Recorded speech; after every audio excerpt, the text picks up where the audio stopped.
สวัสดีครับคุณผู้ชมครับขอต้อนรับคุณผู้ชมทุกท่านนะครับเข้าสู่รายการเที่ยวไปชิมไปกับมหาชัยเคเบิลทีวีนะครับสำหรับสัปดาห์นี้นะครับผมพาคุณผู้ชมมาอยู่ในแหล่งของร้านอาหารทะเลครับนั่นคือเส้นบางขุนเทียนชายทะเลนั่นเองนะครับวันนี้มีอีกหนึ่งร้านที่น่าสนใจ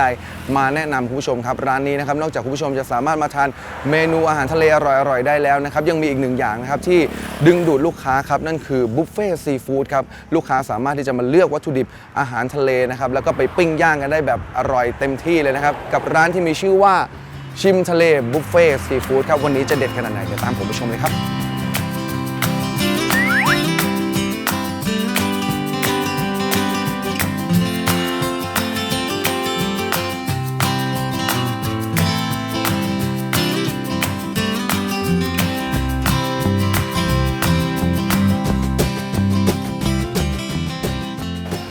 คุณผู้ชมครับสำหรับชิมทะเลบุฟเฟ่ซีฟู้ดนะครับใครที่จะมาทานอาหารจานเดียวก็สามารถมาได้ตั้งแต่เช้า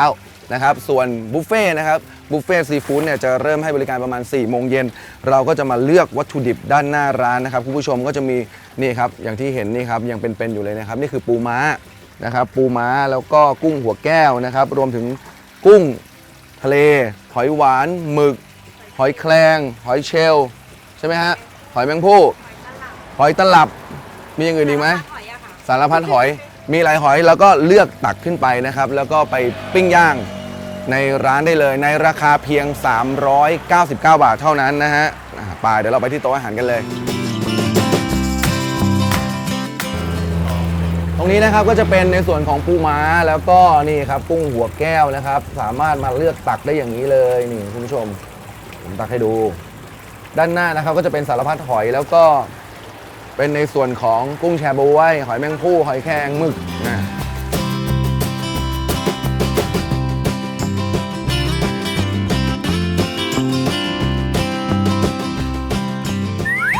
คุณผู้ชมครับแล้วตอนนี้นะครับผมอยู่กับเจ้าของร้านชิมทะเลบุฟเฟ่ซีฟู้ดนะครับพี่หลังนะครับสวัสดีครับพี่ครับสวัสดีครับก่อนอื่นนะครับคุณผู้ชมครับเรามาพูดถึงร้านชิมทะเลบุฟเฟ่ซีฟู้ดครับร้านนี้เปิดให้บริการลูกค้ามานานยังครับพี่หลังครับ3 ปีแล้วครับ3 ปีเริ่มต้นเรามาทำเป็นบุฟเฟ่เลยไหมหรือยังไงเป็นบุฟเฟ่ครับเราเริ่มต้นคือเรามาทำบุฟเฟ่อย่างเดียวก่อนครับผมเป็นไงกระแสตอบรับจากลูกค้าที่ก็3 ปีที่ผ่านมาเรื่อยๆครับพี่แบบว่าตามปกติก็ลูกค้าก็มาเรื่อยๆทุกวันแล้วตอนหลังก็เริ่มมามีเมนูต่างๆเพราะว่าลูกค้าเรียกร้องด้วยเพราะว่าไม่งั้นชื่อมันจะเป็นชิมทะเลบุฟเฟ่ซีฟู้ดแปลว่าเขาเปิดมาจากบุฟเฟ่เลยนะต่อไปนี้ก็คือจะมีเมนูต่างๆเหมือนร้านอาหารในโซนร้านอาหารเส้นชายทะเลบางขุนเทียนตรงนี้ก็จะเหมือนร้านอาหารร้านหนึ่งสามารถมาทานได้ตั้งแต่ช่วงตอนเช้า10 โมงครับ10 โมงเช้านะครับก็จะเป็นอาหารจานเดียวเขาเรียกว่าจานเดียวก็คืออาหารแบบเนี้ยอาหารเมนูต่างๆไม่ว่าจะเป็นต้มยำเป็นผัดผงกะหรี่เป็น3 รสเป็นปลาเป็นนู่นเป็นนี่แต่บุฟเฟ่เราจะมาเริ่มต้นกันที่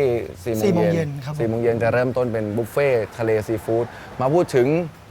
บุฟเฟ่ก่อนแล้วกันเรามาเล่าเท้าความถึงบุฟเฟ่ของเราเนี่ยมีอะไรให้ลูกค้าได้กินได้อร่อยบ้างก็จะมีปูม้านะครับ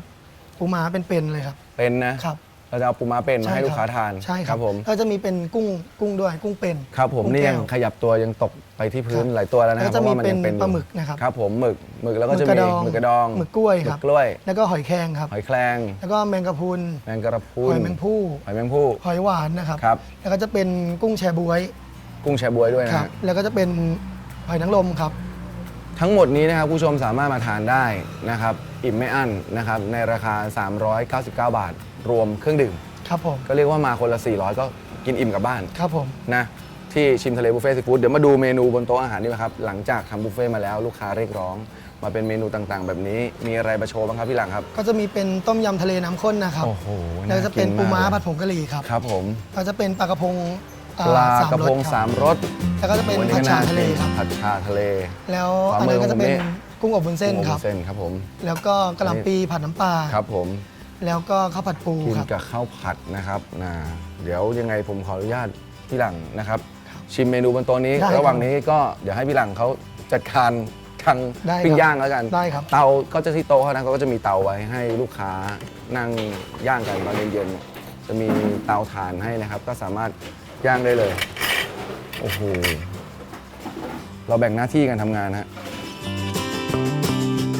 เป็นข้าวผัดปูนะครับคุณผู้ชมครับเนื้อปูโรยมาแบบนี้เลยอร่อยมาก มาดูเมนูแรกครับ ต้มยำทะเลใช่ไหมพี่ ใช่ครับ ต้มยำทะเลนะครับที่แรกจะมองว่าเป็นต้มยำกุ้งจริงมันไม่ได้มีแต่กุ้งไง มันมีสารพัดเลยมีทั้งหอยนะครับ มีทั้งหมึกนะครับ มีทั้งกุ้งโอ้โหดูสีน้ำเขาพร้อมกับลูกโดด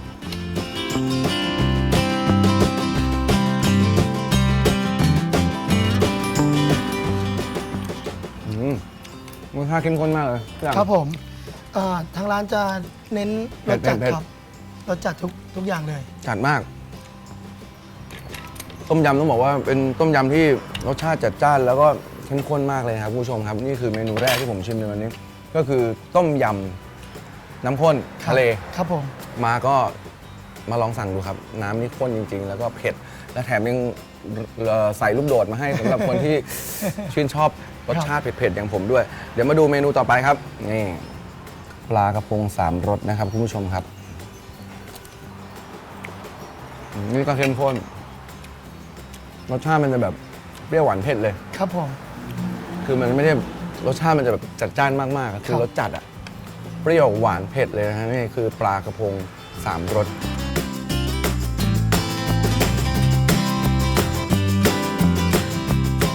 มาดูเมนูต่อไปครับคุณผู้ชมครับ อันนี้เป็นปูม้าผัดผงกะหรี่นะครับ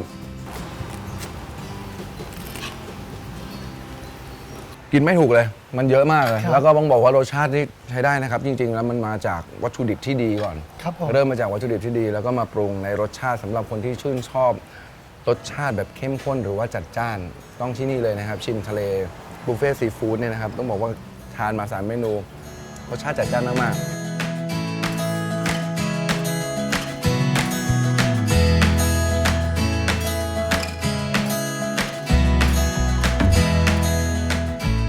มาดูเมนูต่อไปครับพี่หลังอันนี้ก็คือ ผัดชาทะเลครับ ผัดชาทะเลในนี้มีอะไรบ้างครับ มีปลาหมึก โอ้โเยอะ นะ มา ค ก รับ เลย มีปลาหมึกมีกุ้งนะครับ ครับ แล้วก็จะมีเป็นหอยแมงภู่ครับ หอยแมงผู้ ครับผม ดูถ้าลูกค้าที่มาทานจะได้ถ้าสั่งผัดชาทะเลจะได้จานแบบนี้เลยไหม เอ่อ จานใหญ่ ๆ แบบนี้เลยไหม คุณภาพแล้วก็ปริมาณเนี่ยเยอะอยู่เลยครับ อืม ครับผม อร่อยมากเผ็ดร้อนมาก รสชาติแบบถูกใจมากเลยครับคุณผู้ชมครับเราเห็นได้ว่าคือแต่ละเมนูของเขาเนี่ยไม่ว่าจะเป็นสีสันหรือว่าจะเป็นเครื่องอะที่ใส่ลงไปไม่ว่าจะเป็นพริกหรือเครื่องเคียงเนี่ยค่อนข้างที่จะหนาแน่นอะอย่างเงี้ยครับทานเข้าไปเนี่ยมันก็ต้องบอกว่าสำหรับคนที่ชื่นชอบรสชาติแบบจัดจ้านเนี่ยพลาดไม่ได้เลย อร่อยเดียว เดี๋ยวปรับมาทานแบบเบาๆบ้างเมนูนี้เหมือนแบบเอามาทานเล่นให้แบบว่า ครับ หายเผ็ดกันนะครับ ผม เพราะมันจะเผ็ดๆห กระห น่ ล่ำ อ ปี ย ผัดน้ำปลาครับ ลูกค้าจะชอบมากครับ จะสั่งกันเยอะ แล้วก็จะมีเป็นทำให้ลูกค้าในบุฟเฟ่ต์ด้วยครับ ลูกค้าในบุฟเฟ่ต์ก็สามารถสั่งมาทานได้ ใช่ครับผม ผัดได้ดีนะครับคุณผู้ชมครับมีแบบไม่ไหม้นิดๆแล้วก็มีรสชาติเค็มๆหอมๆของน้ำปลาเนี่ยผัดได้ดีเป็นเมนูอีกหนึ่งเมนูที่ทานแล้วก็ไม่เบื่อ ครับผม นะสักจานหนึ่งกำลังดีมาดูอีกหนึ่งเมนูครับก่อนที่เราจะไปดูที่เตาบุฟเฟ่ต์นะครับคุณผู้ชมครับ อันนี้ก็จะเป็นกุ้งอบวุ้นเส้นนะครับผมทานแต่วุ้นเส้นแล้วกันกุ้งรออยู่ผมรออยู่ตรงนู้นอีกหลายตัว ครับ ทานให้คุณผู้ชมได้ดูว่าชิมทะเลบุฟเฟ่ซีฟู้ดเนี่ยเขาก็มีเมนูหลากหลาย ให้มาเลือกทานสำหรับคนที่ไม่อยากจะทานบุฟเฟ่ต์อยากจะทานแค่พอดีหรือว่ามา2-3 คนแต่ไม่อยากกินบุฟเฟ่ต์อยากกินแค่พอดีอะนะครับ ก็มาสั่งเมนูแบบเนี้ยสัก2-3 อย่างก็ได้ หรือว่า ได้ ถ้าอยาก ครับ แบบจัดหนักมากัน4-5 คนก็นู่นเลยครับบุฟเฟ่ซีฟู้ดเลยรับประกันความสดโดยพี่หลังเจ้าของร้าน มาจะเจอเลยนะครับ ผม มาเจอคนนี้เลยนะครับเจ้าของร้านพี่หลังนี่เองเดี๋ยวคอยบริการลูกค้า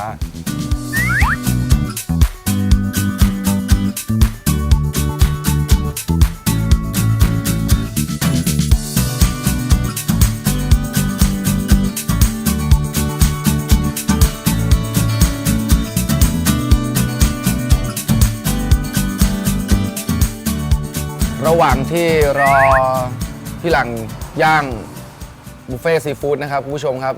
เรามาพูดถึงสูตรน้ำจิ้มเขาบอกว่าน้ำจิ้มของเขาเนี่ยไม่ธรรมดา จริงไหมพี่ ครับ นะแต่ผมรออยู่ รอวัตถุดิบต่างๆ สด ตอนนี้กำลังเร่งไฟเลยนะครับแรกๆมันก็จะช้าอย่างเงี้ยครับพอทานไปสักพักหนึ่งมันก็รู้สึกว่ามันจะสุกทันเราจะกินไม่ทันมันแล้ว ครับผม กุ้งแชบวยนะครับกุ้งหัวแก้วนะครับหมึกกระดองหมึกกล้วย หอยแครงเขาเรียกว่าสารพัดหอยแครงหอยหวานหอยตลับหอยแมงภู่อันนี้คือมีเสิร์ฟตลอดแล้วก็มีหอยนางรมหอยนางรมเรากินได้เลยเรากินเลยดีกว่าหอยนางรมนี่เราอ้าวมาเลยใช่ไหมพี่ ครับจะอ่านได้เลยครับ นี่เอาตัวเล็กๆก็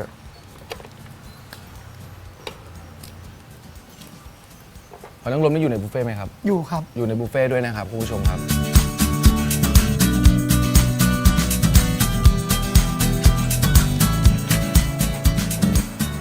ตามด้วยกระถินหอยนางรมก็อยู่ในบุฟเฟ่ต์สดแล้วก็ นี่ เนื้อมัน หอยแครงนะครับ เนื้อมันหวานอร่อยมากขอบคุณมากครับพี่หอยแครงใครที่แบบว่าเป็นคอบุฟเฟ่ต์หรือเป็นคออาหารทะเลชอบต้องมาทานนะครับ ผมว่า 400 บาทเนี่ย399อ่ะเรียกตีว่า 400 บาทพร้อมเครื่องดื่มอ่ะแล้วได้วัตถุดิบแบบดีๆแบบเนี้ยแล้วก็ได้มันก็ย่างง่ายนะมันย่างไม่ยากด้วยมันได้ทำกิจกรรมแล้วมันได้กินของสดๆเนี่ยผมว่าคุ้มเพราะไปซื้อเองมันซื้อไม่ได้หลายอย่างอันนี้ก็ ใช่ครับ 400อ่ะมากินอ่ะอย่างเงี้ยสบายครับปูม้าก็เป็นนะครับกุ้งหัวแก้วก็เป็นที่เหลือก็ต้องเป็นวัตถุดิบสดๆ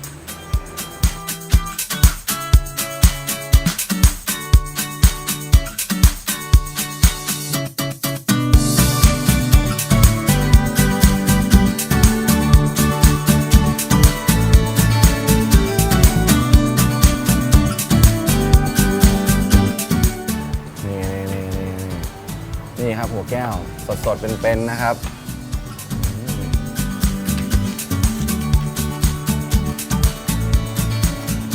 กินเพลินนะฮะบายเลยทั้งหัวแก้วทั้งแชร์บ๊วยหมึกสดๆปูสดๆ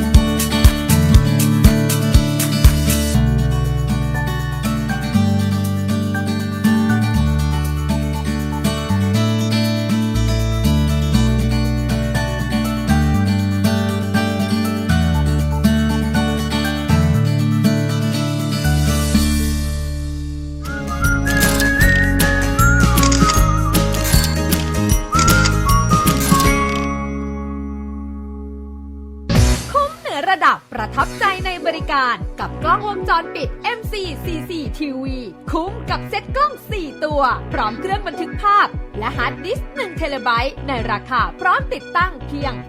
15,900 บาท เหนือกว่าด้วยการรับประกันตัวกล้องถึง 4 ปี ประทับใจในบริการหลังการขาย Service Free ที่เป็นความปลอดภัยให้ MCCCTV ดูแลบ้านและสำนักงานของคุณด้วยความคมชัดระดับ HD ชัดทั้งกลางวันและกลางคืนด้วยไฟอินฟราเรด 30 ดวง ดูผ่านมือถือของคุณได้ทุกระบบฟรีตลอดอายุการใช้งาน ราคาเพียง 15,900 บาท อย่ารอช้า ราคานี้หมดแล้วหมดเลยพร้อมบริการรับออกแบบวางระบบความปลอดภัยภายในอาคารหอพักอพาร์ตเมนต์โรงงานคุ้มเหนือระดับขนาดนี้เลือกกล้องวงจรปิด MCCCTV คมชัดประหยัดกว่าสอบถามโทร 034-425-456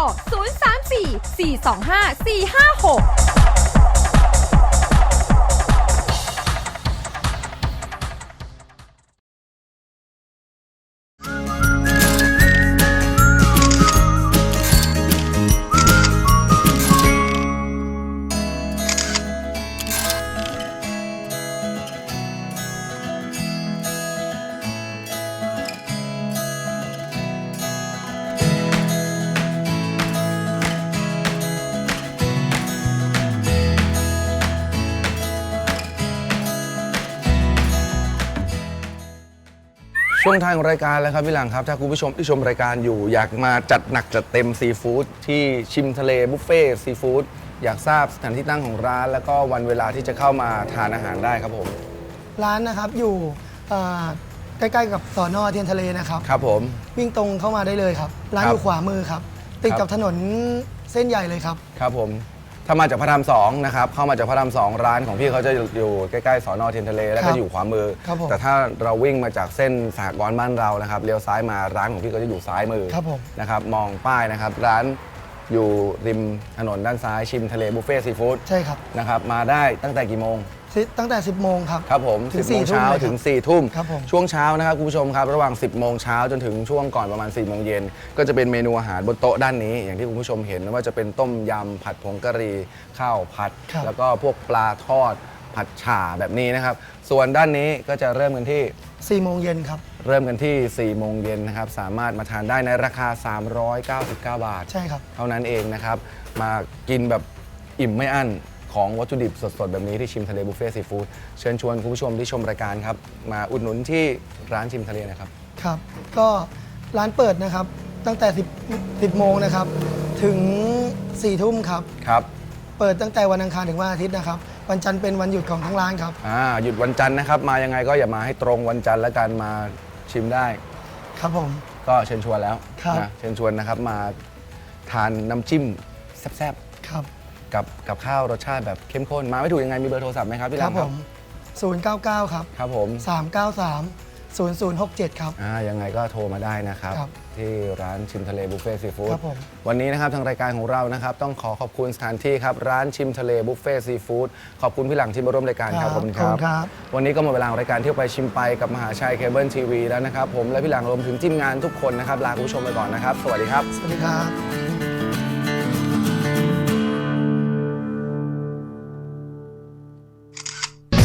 เหนือระดับประทับใจในบริการกับกล้องวงจรปิด MC-CC TV คุ้มกับเซ็ตกล้อง 4 ตัว พร้อมเครื่องบันทึกภาพ และฮาร์ดดิสก์1 เทราไบต์ในราคาพร้อมติดตั้งเพียง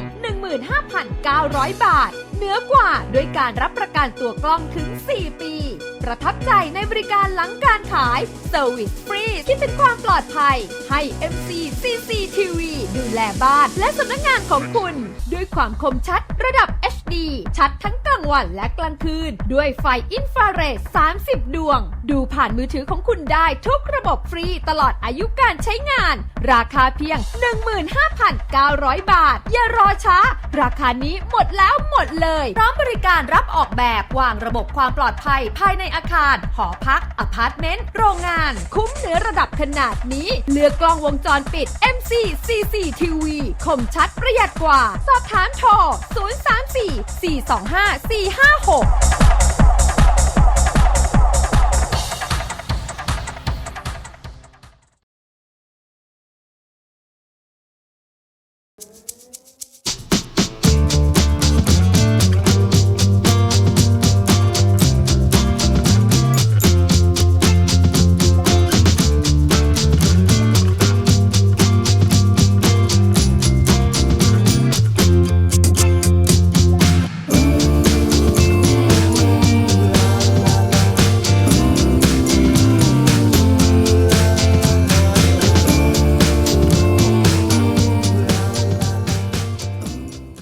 สนับสนุนโดย MC FiberNet อินเทอร์เน็ตเทคโนโลยีใหม่ล่าสุดด้วยไฟเบอร์ออปติก 100% โดยมหาชัยเคเบิลทีวีออนไลน์สนุกไม่มีสะดุดความสุขเต็มร้อยโทร 034-425-567 และ 091-152-6666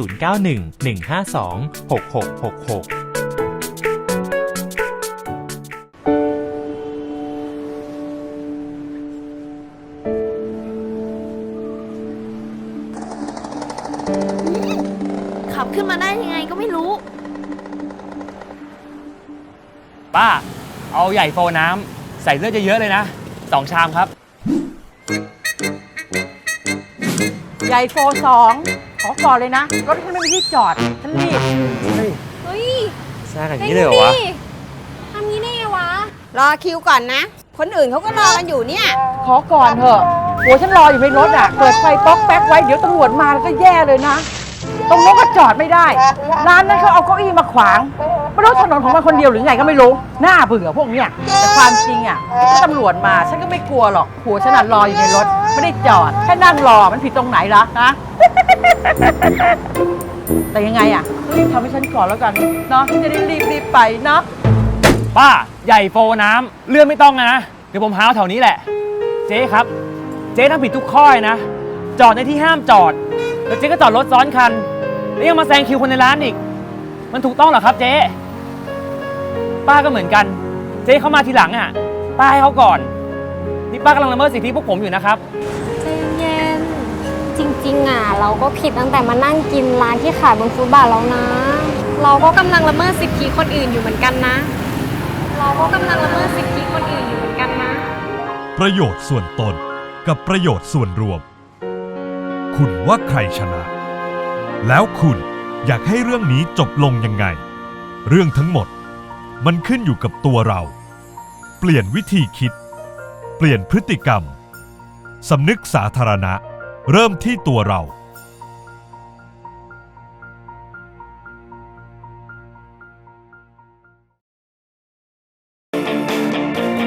สวัสดีครับผมอมรินทร์นิติพลวันนี้ผมขอแนะนำศูนย์บริการรถยนต์มือสองแสงอรุณออโต้คาร์จังหวัดสมุทรสาคร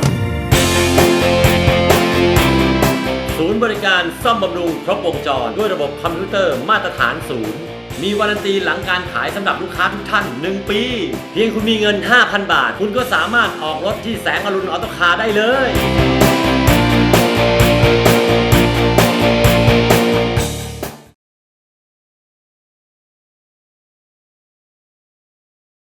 อยากได้แหวนแต่งงานคุณภาพดีไปที่ไหนดีล่ะเธอ มาที่ห้างเพชรทองสีไทยสิจ๊ะเขามีให้เลือกมากมาย ทั้งแหวนเพชรน้ำงามแหวนแต่งงานสร้อยเพชรกำไลเพชรต่างหูเพชรหรือสร้อยทองคำขาวจากอิตาลีทองแท้ 100% และรับทำตัวเรือนซ่อมแซมงานเก่าแหวนสร้อยต่างหู ห้างเพชรทองสีไทยตรงข้ามไปรษณีย์สมุทรสาครติดเซเว่นอีเลฟเว่นโทร 034-411-037 หรือทาง Facebook ห้างเพชรทองสีไทยและ Instagram สีไทย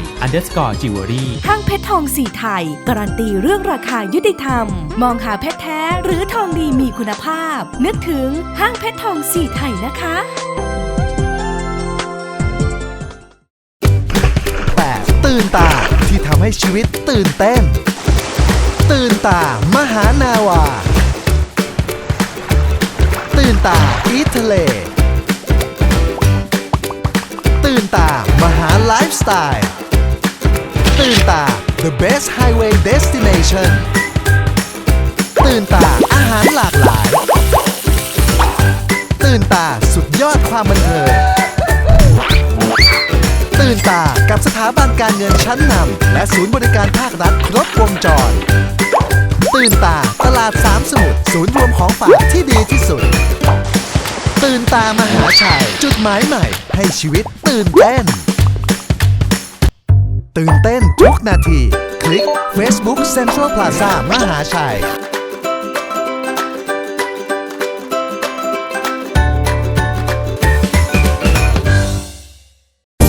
เปิดให้บริการแล้ววันนี้ SP ก๋วยเตี๋ยวลูกชิ้นปลามหาชัยสดสะอาดส่งตรงจากโรงงานก๋วยเตี๋ยวลูกชิ้นปลาก๋วยเตี๋ยวเส้นปลาก๋วยเตี๋ยวต้มยำส่งเครื่องก๋วยเตี๋ยวเย็นตาโฟส่งเครื่องลูกชิ้นรวมลวกน้ำจิ้มรสเด็ดพร้อมสารพัดเมนูความอร่อยพร้อมเสิร์ฟ SP ก๋วยเตี๋ยวลูกชิ้นปลามหาชัยเปิดให้บริการทุกวัน 8 โมงเช้าจนถึง 2 ทุ่มตั้งอยู่ปากซอยเอกชัยซอย 3 ตรงข้ามร้านเอ็มมอเตอร์ก่อนถึงโรงเรียนเอกชัยสำรองความอร่อยโทร 034-112-094 SP ก๋วยเตี๋ยวลูกชิ้นปลามหาชัยความอร่อยที่ต้องบอกต่อ